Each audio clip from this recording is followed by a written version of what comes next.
Bonjour, j'ai le plaisir de recevoir Madame Nassera Haddad, vice-présidente du Forum des chefs d'entreprise.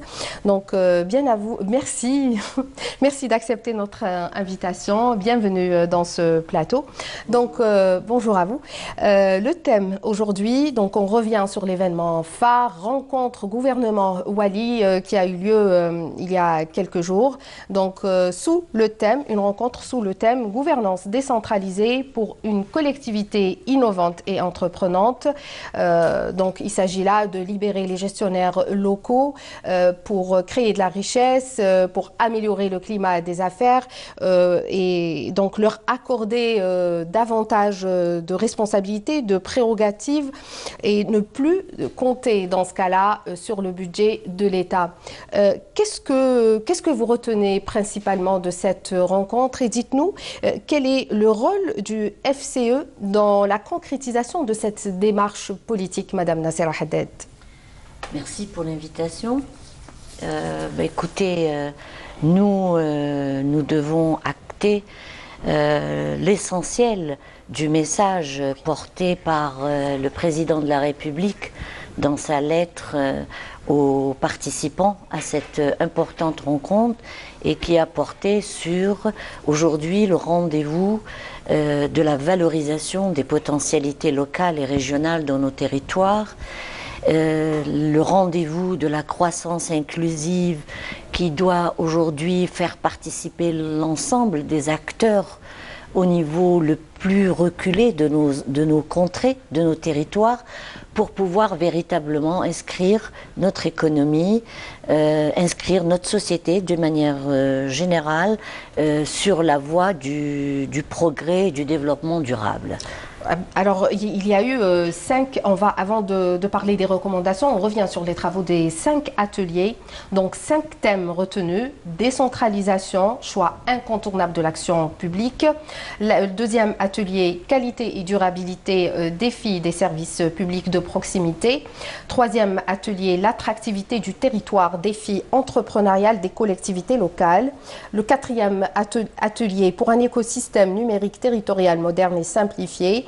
Le 5e atelier, l'entrepreneuriat, nouvelle approche pour l'émergence d'une économie nationale. Madame Nassera Haddad, nous étions ensemble, vous avez pris part au premier atelier, à savoir la décentralisation, donc qui est un choix incontournable, et aussi au 5e atelier. Donc le ministre de l'Intérieur, qui a également pris part à ces ateliers, avait affirmé que le défi était un défi économique. Et nous avons aussi, il a aussi parlé des contraintes qu'il fallait lever. Quelles étaient les principales contraintes, voire les problématiques soulevées lors de ces travaux?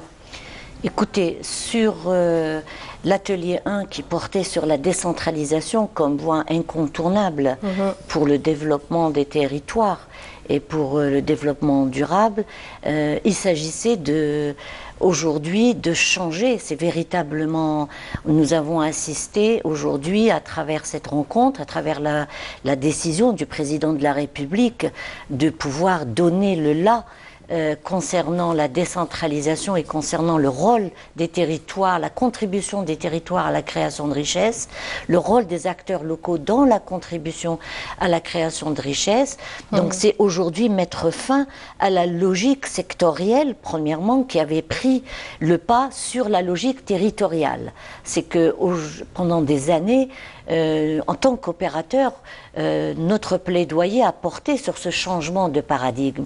Et aujourd'hui, il faut acter, et ça a été notre intervention, et nous avons applaudi le fait que nous assistions aujourd'hui à la décision et à la volonté ferme de pouvoir changer et transformer la société et faire en sorte aujourd'hui que les territoires, avec les acteurs locaux, dans une logique de croissance inclusive, puissent aujourd'hui jouer leur rôle et puissent, à travers la valorisation des potentialités locales et régionales, l'objectif étant de créer de la richesse, de créer de l'emploi et surtout de permettre à la population dans chacun des territoires de pouvoir se réapproprier son territoire, de pouvoir y croire et d'avoir envie d'y rester et de participer à son développement. À travers la valorisation des potentialités des wilayas, chacune selon ses spécificités.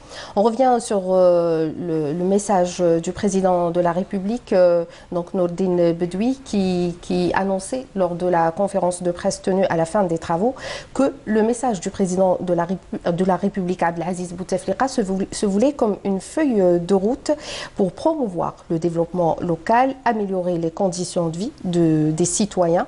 Donc on retient notamment le message du président qui exhorte les walis d'adopter un nouveau mode de gouvernance basé sur l'initiative, l'anticipation, la gestion par objectif et l'approche par résultat, tout en invitant les collectivités locales à s'acquitter pleinement de leur rôle dans le développement national.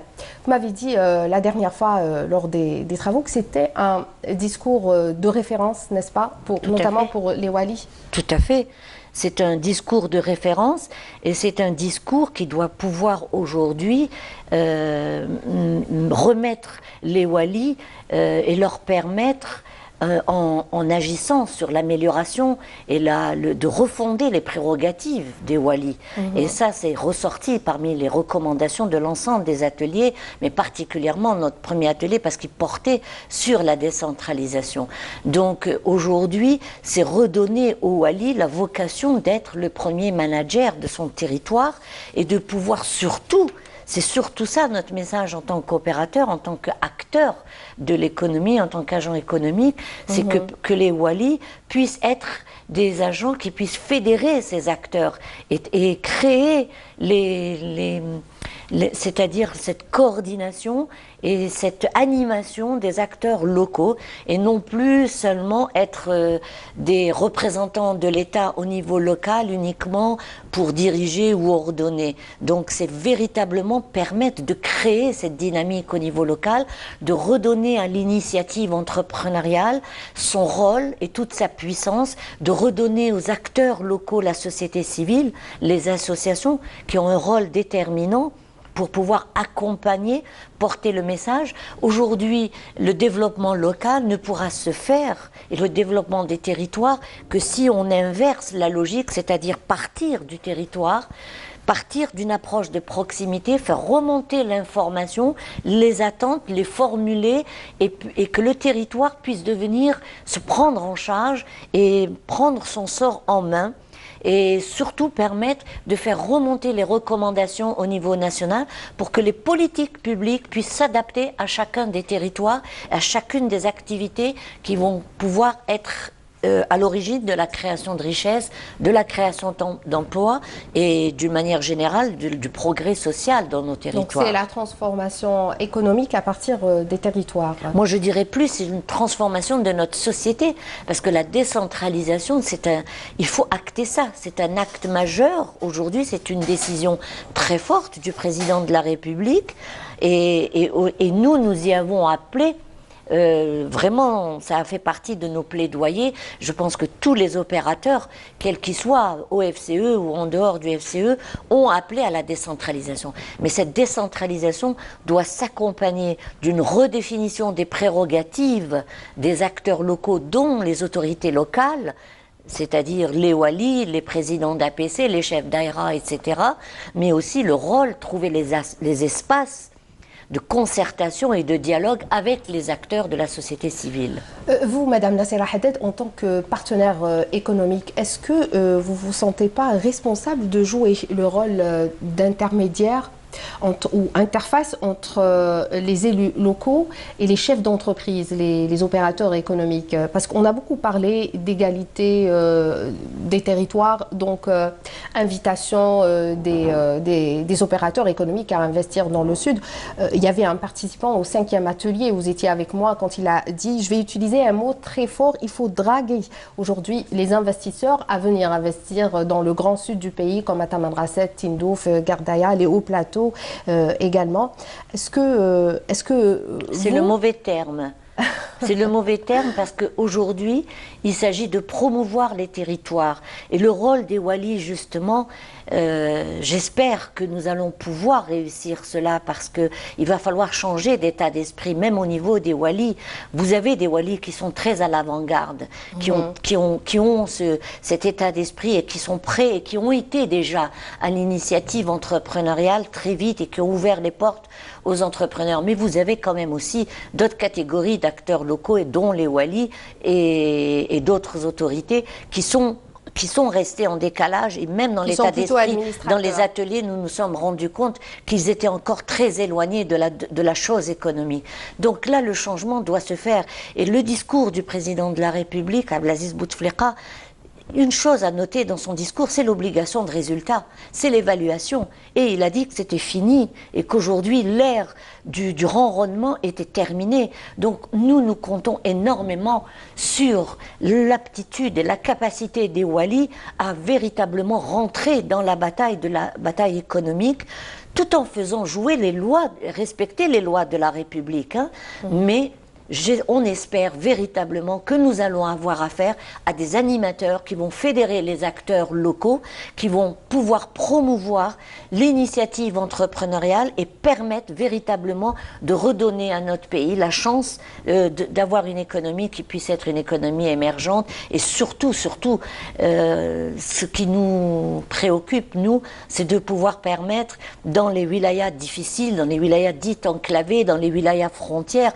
Aujourd'hui, il y a toute une politique en train de se mettre en œuvre concernant les wilayas frontalières. Oui, tout à fait. Là, nous avons une population de jeunes qui souffrent, nous avons une population qui est exposée à beaucoup de fléaux, et nous avons besoin de walis qui soient innovants, qui soient capables d'être dans l'anticipation pour pouvoir permettre d'avoir une feuille de route opérationnelle. Parce que la feuille de route sur le plan de la stratégie, elle a été fixée par le président de la République, elle est accompagnée par le ministère de l'Intérieur et j'espère par les autres ministères. Mais c'est surtout de décliner le discours du président de la République et la politique affichée par le président de la République, de la décliner dans une stratégie opérationnelle de proximité sur le terrain. Vous faites bien de parler des zones frontalières.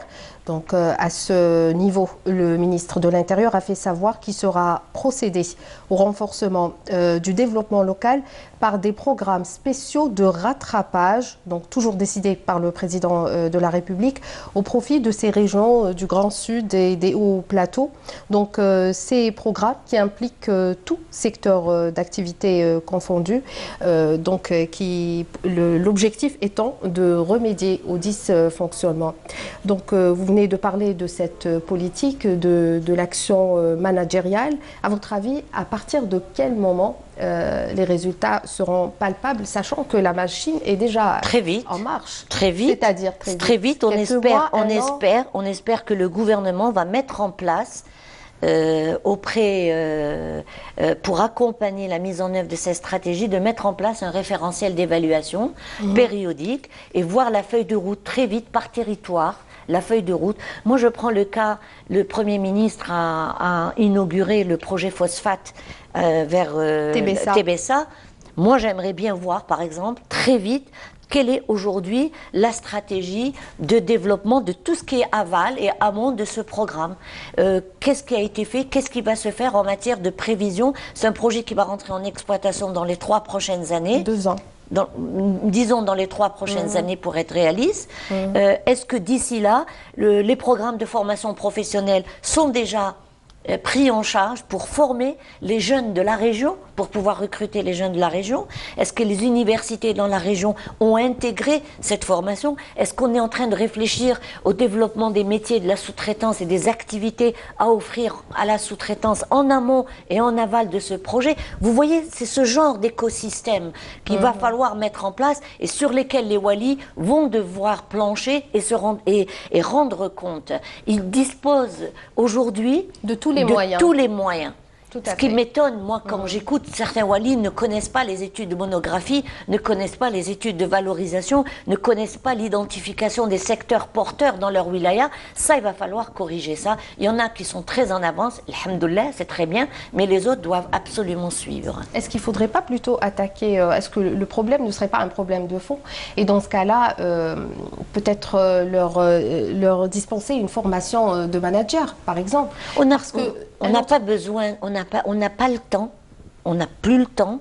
Aujourd'hui, l'intelligence veut qu'on puisse réunir l'ingénierie en place au niveau des territoires et de réunir les compétences qui sont soit révélées, soit latentes. Mais il faut les faire rappel, il faut travailler avec les compétences. Est-ce qu'il faudrait travailler peut-être que ces walis soient coachés par des chefs d'entreprise, par des entrepreneurs? Il est question de créer ces agences de développement au niveau local. Donc ça, j'espère que ça va être même généralisé, même en dehors des wilayas frontières. Mais surtout aujourd'hui, l'Algérie a énormément investi. Vous avez des gens, des ingénieurs, vous avez des anciens cadres supérieurs, vous avez des jeunes diplômés. Aujourd'hui, les territoires, le monde rural n'est plus ce qu'il était avant. Aujourd'hui, ce sont des masters qui retournent dans leur village, dans leur territoire. Ce sont des doctorants. Donc aujourd'hui, on n'a plus... Comment exploiter cette C'est cela qu'il faut mettre. Il faut faire confiance aux jeunes. Il faut faire confiance aux diplômés. Il faut les réunir. À la limite, trouver les programmes d'appui très vite les orienter vers le développement local, mais il faut mettre le déclic, il faut qu'il y ait le déclic, il faut mettre la machine en marche et surtout pouvoir travailler avec une feuille de route, travailler avec une identification des acteurs, et ça, il faut le faire très vite. Et le rôle de la société civile, Madame Nassera Haddad, dans cette vision politique? C'est un partenaire incontournable, la société civile, parce que les politiques publiques doivent être portées aussi dans leur mise en œuvre par la société civile. C'est elle qui est dans la proximité avec le citoyen, et c'est elle qui peut recréer le lien social, le lien entre le citoyen et l'administration. Et donc il faut regarder, changer le regard qu'on a sur la société civile, sur les associations. Il faut aujourd'hui, je pense, moi c'est des recommandations que je fais régulièrement, arrêter de donner des fonds comme ça aux associations. Il faut plutôt identifier les projets qui déclinent les politiques publiques et faire un appel à projets aux associations pour les faire travailler sur les stratégies de l'État dans la mise en œuvre des politiques publiques. D'accord, Madame Nassera Haddad, parmi les recommandations évoquées, donc il s'agit on a parlé de mise en place d'une stratégie sectorielle basée sur le marketing territorial et de communication. Qu'est-ce qu'on entend par là, le marketing territorial? Moi, je corrigerai, si vous permettez, c'est surtout une stratégie territoriale. Il faut aujourd'hui, oui, absolument, il faut que la logique territoriale prenne le pas sur la logique sectorielle. Avant, c'était les ministères avec leurs représentants au niveau de l'exécutif de la wilaya, donc qui appliquaient ce que le ministère disait. Non, aujourd'hui il faut repartir du territoire, des richesses du territoire, des acteurs dans le territoire et de remonter pour redéfinir ou corriger les politiques sectorielles. On parle d'attractivité sociale, attractivité économique, attractivité touristique. Tous les secteurs donc aujourd'hui sont impliqués pour créer de la richesse, pour diversifier l'économie. Donc, je vous cite un exemple. Oui. Demain, il y a une rencontre très importante. L'Algérie préside le programme Blue Economy. Il y a une rencontre très importante. Les 23 pays de la Méditerranée se rencontrent demain à El Orassi, en Algérie. Moi, j'aimerais bien voir, est-ce que tous les walis, toutes les wilayas qui sont sur le littoral, est-ce qu'elles ont un plan d'action par rapport à ce programme Blue Economy? Un programme de création d'activités, un programme d'insertion socio-économique de la jeunesse dans le cadre de l'économie bleue, le développement, faire du littoral une richesse. Faire du littoral une opportunité. De communication aussi, non? Il y a un problème de réflexion territoire et de réflexion valorisation du territoire et de réflexion d'anticipation. Et aujourd'hui, on n'a pas besoin de refaire des études et de sortir de Saint-Cyr. Il faut tout simplement se dire que j'ai un potentiel existant, qu'est-ce que je peux en faire? J'ai un secteur porteur, qu'est-ce que je peux en faire? Comment le décliner en création de richesses, en création d'emplois, et comment mobiliser les acteurs, dont les investisseurs.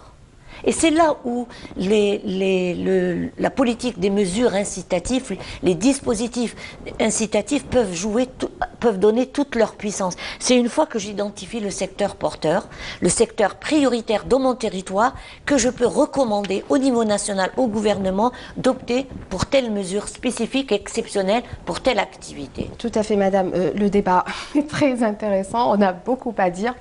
On arrive à la fin. Une dernière question. On a beaucoup parlé des opérateurs économiques, leur rôle dans cette démarche politique. Moi, j'aime bien conjuguer au féminin. Et en tant que femme chef d'entreprise, je vais vous poser la question.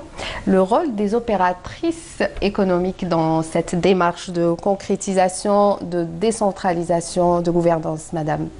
Dans le monde, il est connu et reconnu que l'insertion des femmes dans l'espace économique peut faire... la non-insertion des femmes nous fait perdre plus de 30% de création de richesse. Tout à fait. Donc ça veut dire qu'aujourd'hui, les jeunes et les femmes, c'est un levier déterminant pour le développement des territoires, pour à travers leur insertion, particulièrement dans l'activité entrepreneuriale. C'est un levier très très puissant sur lequel nous devons agir et sur lesquels des politiques précises de proximité et différenciées doivent être appliquées et doivent être promues. D'où la valorisation de l'activité de la femme rurale que fait, enfin, le travail qu'effectue le FCE dans ce sens. Il y a eu déjà une rencontre à Boussaada, justement, l'entrepreneuriat de la femme, sous le thème entrepreneuriat de la femme rurale. Moi, je dirais plus que ça. Aujourd'hui, dans les territoires, il faut travailler sur les femmes entrepreneurs, les femmes qui s'insèrent dans l'activité entrepreneuriale, les jeunes aussi, mais surtout aussi les familles productives. C'est très important de pouvoir aujourd'hui valoriser les savoir-faire, valoriser les produits du terroir, et c'est comme ça que nous pouvons lutter contre la pauvreté, et c'est comme ça que nous pouvons accompagner le gouvernement à réorienter ses subventions vers l'outil de production et permettre aux familles, aux jeunes, aux femmes de pouvoir s'orienter vers l'activité entrepreneuriale et créatrice de richesse. Madame Nassera Haddad, je rappelle que vous êtes vice-présidente du FCE. Merci d'avoir accepté notre invitation. Merci de répondre à nos questions. Prochain rendez-vous demain avec l'invité de la matinale. C'est à vous, Mahres.